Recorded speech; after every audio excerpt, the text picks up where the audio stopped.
All right, so you're welcome back. Today is International Day for People Living with Disabilities. Somebody I know and look up to said it's the people living with different ability. So today we are remembering them. Today we want to talk about them. Once in, not I think often, but Yeah. recently, not as often as I would love, we normally do come back and remember our brothers and our sisters living with special abilities. David. And we have that person with us here on the program. He is Barrister Chooks, is the chairman, Anambra State Disability Rights Commission. He's been on the front line of championing for the rights and the welfare of people living with disabilities in Anambra State. And this morning we'll also be focusing to see how far, so far, what has been the journey, what has been the journey for, what has the journey been like, and what are the challenges that are facing them as a people with special abilities. Good morning and welcome to the program. Good morning. All right, sir. Let's kick it off immediately. Today is International Day of Persons with Disabilities. But I want us to bring the discussion a little bit home. The Anambra State Disability Rights Commission was formally signed into law and the commission formed recently. In these months, what has been the journey of this commission in ensuring that persons with disabilities or special abilities, like we call it in Anambra State, have better life, live in a more inclusive environment? Thank you, David. I really, first of all, appreciate the opportunity to be here on such a special day to talk about our journey in Anambra State. Anambra is the light of the nation. Where Anambra goes, others follow. Anambra has been in the forefront of projecting the interests of persons with disabilities. Indeed, other states have come to Anambra to copy how we do it, and many states have actually followed our steps, both in trying to enact a law protecting the interest and welfare of persons with disabilities and prohibiting discrimination in all its ramifications against persons with disabilities. Anambra was the only state in the southeast to enact the law and to set up a commission to implement the provisions of that law. That has been the case before now. I must tell you, though, we have some hiccups on the road to this greatness, and those hiccups are no different from the challenges that have been facing the state in different facets, which has now redirected the priority of the state, because only the living can talk about rights and welfare. Yeah. So you have to be alive first to talk about others. So that had redirected the priority. When we were in transition, we did say that issues of persons with disabilities are quick win for any administration, that the moment you're able to focus and protect the interest and welfare of persons with disabilities, the society knows, because I think it was Mahatma Gandhi of India that said, if you want to check how a government is doing, go and find out how it's treating the poor, the sick, and the vulnerable. And then persons with disabilities come under the group vulnerable, rightly or wrongly. So the persons with disabilities do not appreciate being lumped under the vulnerable group. We want that specificity that says persons with disabilities. So in Anambra, we have provided an example for other states. I will give you example. The state of Sokoto followed our example in trying to enact disability rights law and appointing a special advisor in that area to ensure that they guide the government. And then Abia State has approved the law and also is proceeding to set up a commission. So we are not happy remaining the only state in the southeast. So we are glad, we're happy that other states are following suit. Like I said at the beginning, where Anambra goes, others follow. And this year's theme in the International Day of Persons with Disability appears to have looked at Anambra situation, and they have captured in the year's theme everything I have always said, written, discussed about this journey. And there has also seemed to have paid great attention to what is going on in Anambra State. So when you have time, we will look at the theme, we will analyze the theme, and you will see how it has been, reflecting in the Anambra situation and what is the manifesto of Mr. Governor. It appears they looked at the manifesto of Mr. Governor in crafting the International Day of Persons with Disability theme for 2022. When I saw the theme, I marveled. I said, wait a minute. Did you look at our agenda? Did you look at our social agenda? Did you look at the Mr. Governor's manifesto? Because everything they put there is something we will analyze shortly. Oh yeah. Okay, so I think we have time. Yes, we're going to look at that. The theme says transformative solutions for inclusive development, the role of innovation in fueling an accessible and equitable world. And you said you want to use it to analyze the Anambra situation. So we have time, please. Educate us. Absolutely. Look at it. Transformative solution. Our governor has been talking about transforming the state, transforming the economy of the state, transforming the way we do things. And when we were in transition, when we were preparing the transition to the current administration, one thing featured prominently, it is everything technology, everything technology. And in that, if you look at the theme this year is paying attention to technology. Now, technology transforms the way we do things, e-government and other things.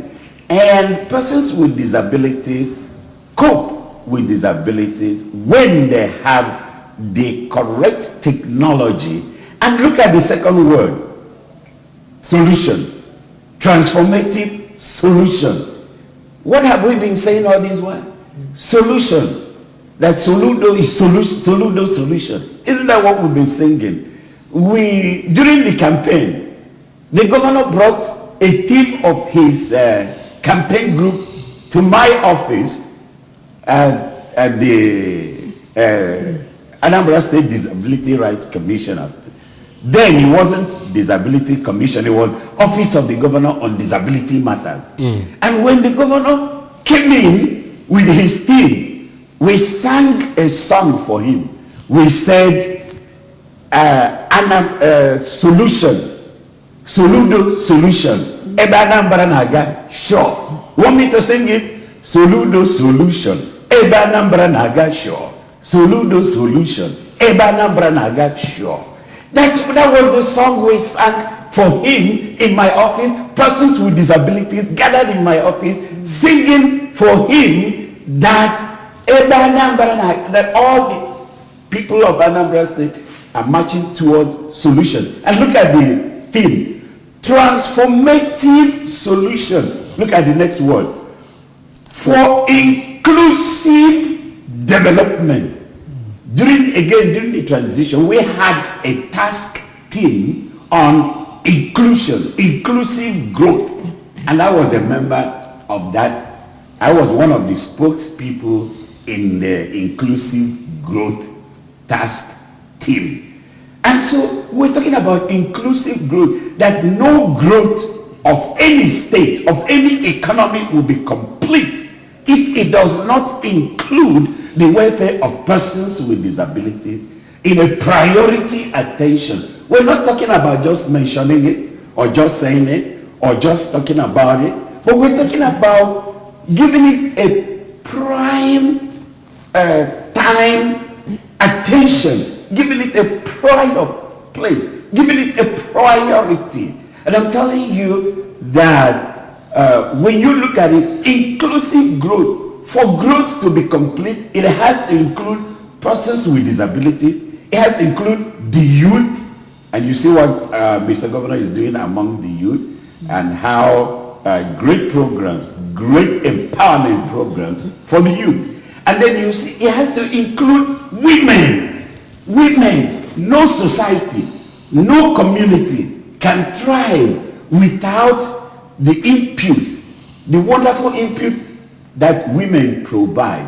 Days are gone when they think everything has to be done by men.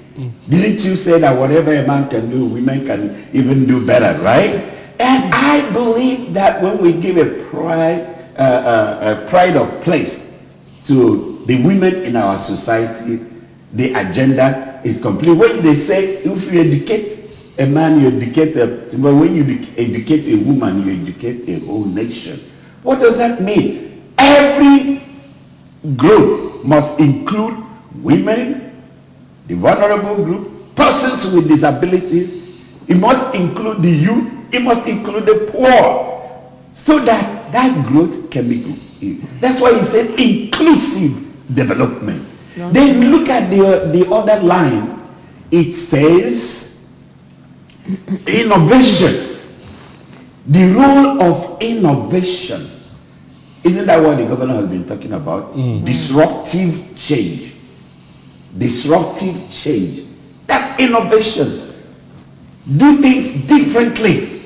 They say it is a mad person that does things the same way and expect a different result.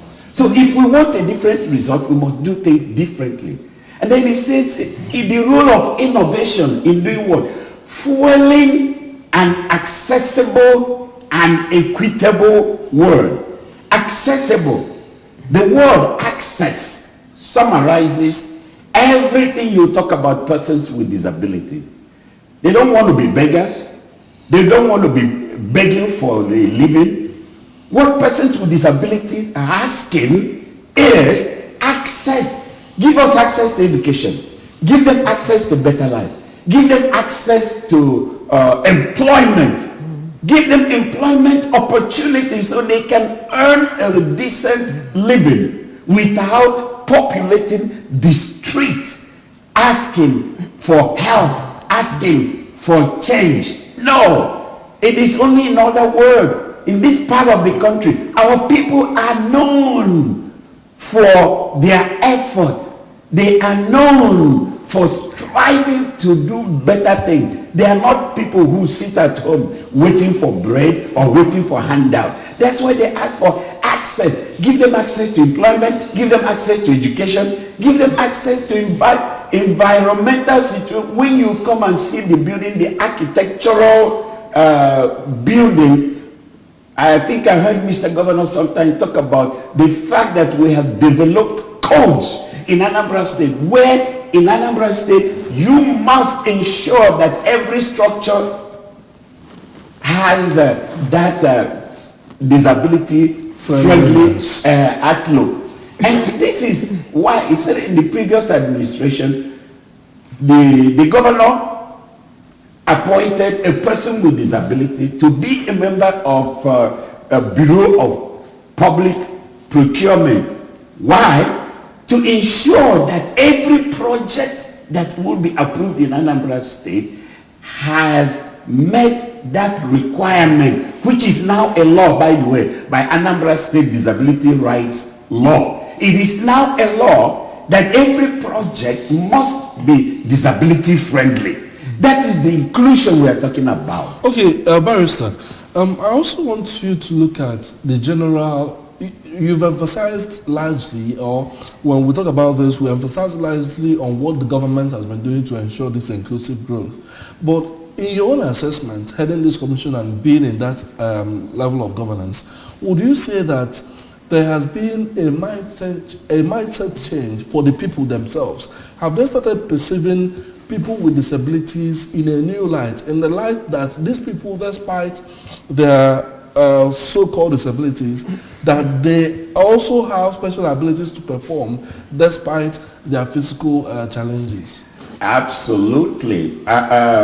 For persons with disabilities in Anambra State, they already have that mindset. That is why they're saying. No, I mean the public, not just the members of the community. Of course, it will take time. Even in the developed countries, even where I was before FMR, Governor Willie Obiano invited me to come home and say that we want to transform the lives of persons with disabilities in Anambra State to be like their counterparts in the developed world. So even in the developed world, there is still that struggle to change the mindset of the public. And that is why, if you check, the Joint National Association of Persons with Disabilities have been embarking on enlightenment campaign, sensitization of the society. By the way, we appreciate the effort of ROLAC, the Rule of Law in Anti-Corruption, a program of the European Union run by the British government. They have been providing funds to enable Joint National Association of Persons with Disabilities, Anambra State chapter, to sensitize our people in this area, and they've been doing a great job. So I know it's going to take a while, but it will be step by step. For instance, the one we have been emphasizing recently is equity and equality. You know, recently I listened to a program, I think it was Mr. Governor interacting with the Anambra, where he mentioned that they are trying to treat persons with disability with a sense of equality, that we want to give them the same access we give to everybody. That is great. That is great. Except that equity is not equality. And that is why you look at this thing. It says equitable world. It does not necessarily say the word of equality. It says equitable world. And what's the difference between equity and equality? Equality is you treat everybody the same no matter what the needs are. Just like a doctor prescribing the same medicine for all patients irrespective of their illness. So, but that's not equality. But when we emphasize on equity, equity is fairness. Treat the people according to the needs. For instance, I am visually impaired. I do not see and cannot look at your face. So if you set an exam and show us a picture, say, take a look at this picture and write what you observe. That's not good for a visually impaired person. Exactly. You can look at the picture and write what you observe. A person with disability will need to be informed of what the picture is all about. It needs to be described so he can write what he heard, not what he saw. Because when a blind person says, I saw, then something is wrong. And so that is why it's not the same. For instance, I will give you an example. In the recently concluded teacher exam, unfortunately, persons with disabilities were subjected to the same condition as others. That's not right. By the international standard, you have to give a person with disability an extra accommodation, extra time. A person that is visually impaired needs a time and a half. If you give others 1 hour, you got to give them 1.5 hours. Why? Others will read the script and write. But a person with visual impairment will need to be read to, because we don't have the braille, we don't have the assistive devices that would have even the computer devices and other things. So they will rely on somebody to read, and there has to be a person that reads fluently. And if the person mispronounces a word, it throws the person off balance. For that reason, the international community, in fact, prescribes, and it has been the same all over, that you have to give a person that is visually impaired a time and a half. If you give others 1 hour, you're going to give him 1.5 hours because of the peculiarity. Now for the physically challenged, the people on wheelchairs and crutches, the exam hall has to be located in an accessible situation, accessible location, where he doesn't have to wait for somebody to carry him or her up to the exam hall. If you put the person in the exam hall that is filled with steps to climb and to get there, of course he's going to struggle. And so people that have crutches or wheelchairs now struggle with accessing the location where these tests were conducted. So even people with the deaf people, same thing. Deaf people need sign language interpreter. How do you bring a deaf person into an exam hall and give others instruction on what to do? Yes, it may be written, but there are certain things that you need a sign language interpreter to tell the deaf what the issue is, what they are talking about.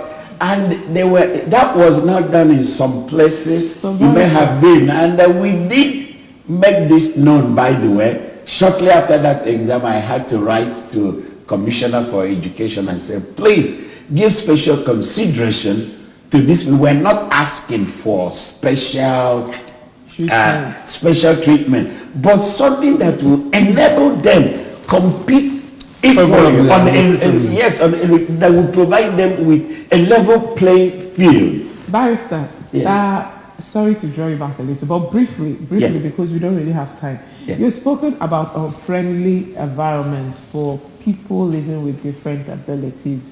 You spoke about the exam. Please, I would like you to tell us, what does a friendly... Now, I'm looking at no longer from the government aspect, but from the private aspect. If I'm to run a private company, a private school, a private interview, what should be put in place to make the environment friendly for people living with disabilities? I appreciate that question. It's indeed wonderful. That is what features in our sensitization campaign. Because in our sensitization campaign, we make them aware of what we call disability etiquette. How do you treat persons with disabilities? How do you live with people with disabilities? How do you walk with people with disabilities? When you see them in church, in your place, at work, what are things that you need to know? We provide that. And then the structural environment, the physical structure of things. So the things you can put in place, first of all, should begin with the sensitization of the people that are going to work with this person with disabilities. What are the things and what should they know? What are the various ways of handling a person on a wheelchair? If you're going to push a wheelchair, what should you do? If you're going to lead a person with visual impairment, how do you lead that person? Like some people try to hold on to their cane, dragging them like that. They are dragging a sheep or a cow. No, you don't touch their canes or things like that. What about the deaf people? How do you speak with them? These are so the friendly environment should begin with the people that are going to work or do things with this person, and then to the environmental factors. There has to be wheelchair ramp in the location so that the person that is on the wheelchair can roll his or her wheelchair in and out without relying or depending on somebody to push or to carry. And in fact, it is very degrading. It is very insulting for a person sitting on the wheelchair to rely on people to either carry or him or her up a particular area. So the friendly environment will have a wheelchair, a suitable wheelchair ramp. By the way, that's what the commission does. People need to consult us for a suitable wheelchair ramp, because some people hear wheelchair ramp and they provide anything that is that, but for a wheelchair ramp. So we need to give them the acceptable standard of a wheelchair ramp. That was why we, after inauguration, one time visited a supermarket I think in Oka area here, and we were able to provide useful advice to the management. They tried and they provided a wheelchair ramp, but they did not quite know what is suitable. At the moment we pointed them out, they were very helpful, they were very grateful. All right, and they made those changes. Barrister, so whenever we say that you're passionate about this issue, absolutely, 30 minutes is all my life. It's not usually enough time to call you to be on the program, but we are happy that you've been able to throw more light on what has been happening from the Commission. We are excited to have you this morning. Thank you for joining us on the Weekend Show, Barrister.